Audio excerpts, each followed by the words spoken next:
Assalamualaikum warahmatullahi wabarakatuh. So my name is Rafif with my student number 230204040. So in this video, I would like to share my thoughts and reflection after watching this assigned video about self-confidence, as well as my personal listening journey throughout this semester. Okay, so first, when I watched this video, what immediately caught my attention was how the speaker challenged the common idea of self confidence. Okay, so most of us, including myself, before watching this video, usually think that confidence means being loud, bold, dominant, or always knowing what to say. The speaker explains this is actually a misconception. Self confidence is not about appearance or performance, but something much deeper and more internal. This speaker talks about how many people, because confidence is considered attractive, try to fake it. They imitate confident behaviors, such as speaking loudly, taking up space, or acting dominant. This happens because, according to the status signaling model of self esteem, when we meet someone new, we don't have much information. Okay, so as a result, confident behavior makes us assume that the person is competent or valuable. This explains why fake confidence can be effective at first, especially in first impression. So, however, as the speaker continues, he explains why this approach doesn't work in the long term. Okay, over time, people begin to notice inconsistency between someone's behavior and their inner reality. Small reactions, gestures, and emotional response slowly reveal insecurity. When this happens, people may start to see the person as inauthentic or dishonest. More importantly, faking confidence creates internal tension. When our actions don't match how we truly feel, it can lead to anxiety or emotional disconnection and dissatisfaction with ourselves. So, what I found very interesting is that research actually describes confident people very differently from the stereotypes we often see on social media or in the movies. According to the studies mentioned, people with genuine self confidence tend to be warm, kind, approachable, and non defensive. The speakers explain through the chocolate cake effect, where overly confident or narcissistic people may appear attractive at first, but over time, people lose interest because they lack empathy or emotional warmth.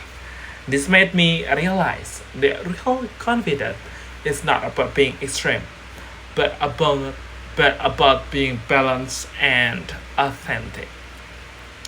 And then, at this point in the video, the speaker introduced the concept that completely changed his understanding of confidence, which is self-fidelity. He explains that self-confidence literally means being faithful to yourself.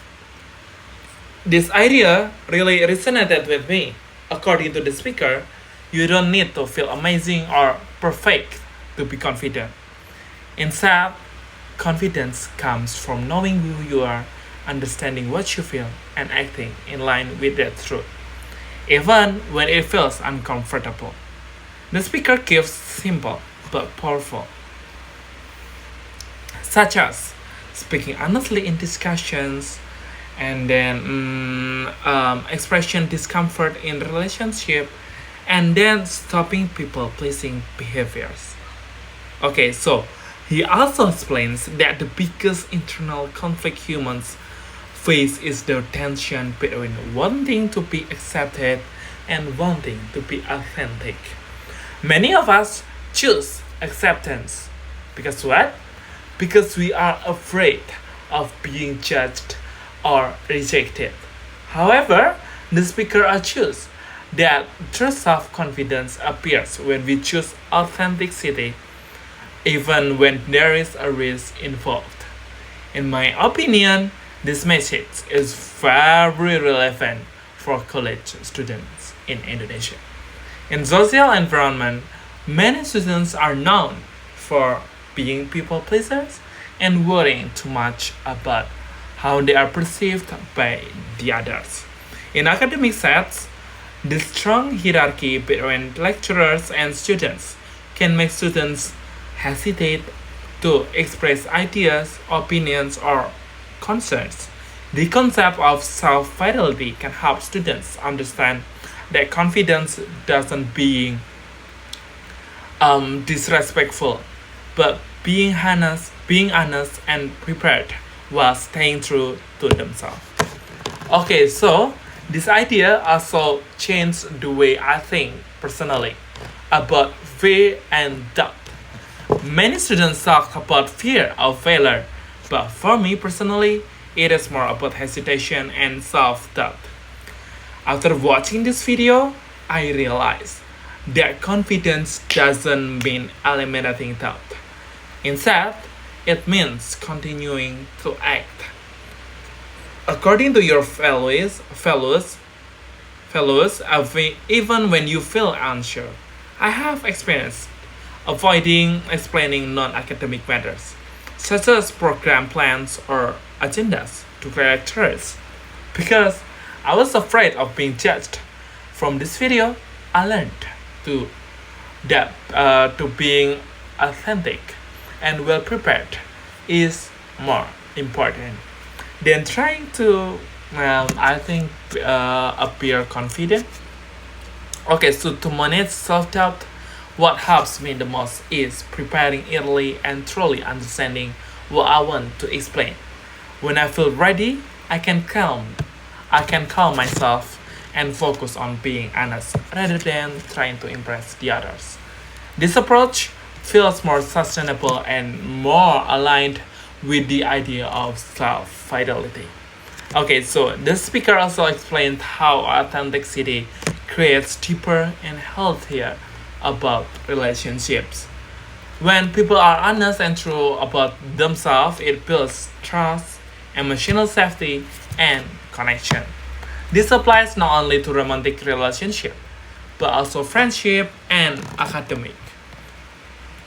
As students, we can support each other by listening without judgment, encouraging openness, and creating a safe space where making mistake is acceptable.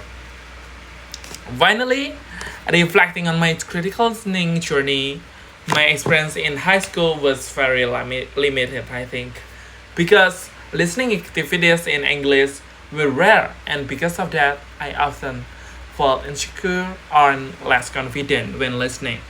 Before taking this critical listening course, I felt unsure and sometimes anxious, I think, whenever I had to do listening tasks in this course, I think. So, however, after one semester of critical listening, I can clearly feel the improvement. My listening skills have become better, I think, especially in understanding different accents and speed, I think, or the main ideas.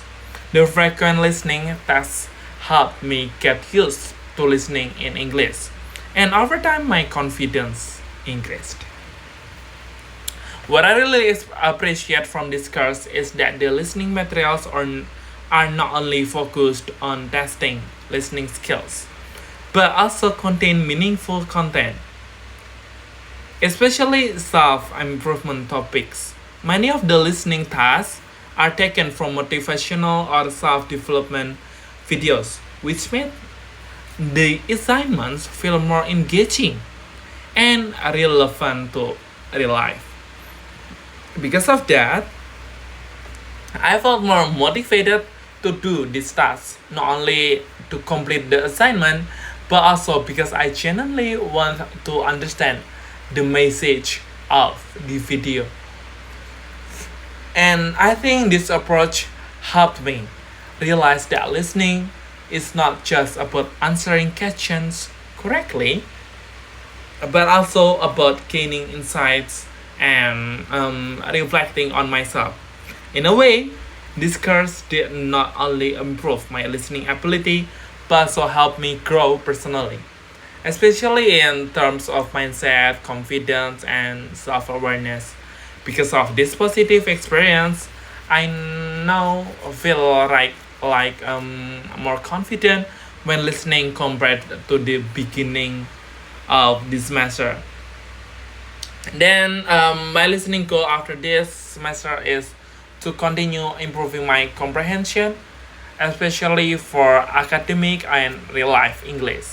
Well, also choosing listening materials that are meaningful and beneficial for my personal development. To achieve this, I hope to receive continuous feedback and encouragement from my lecturer and support from my friends. I think that's all for me. Thank you.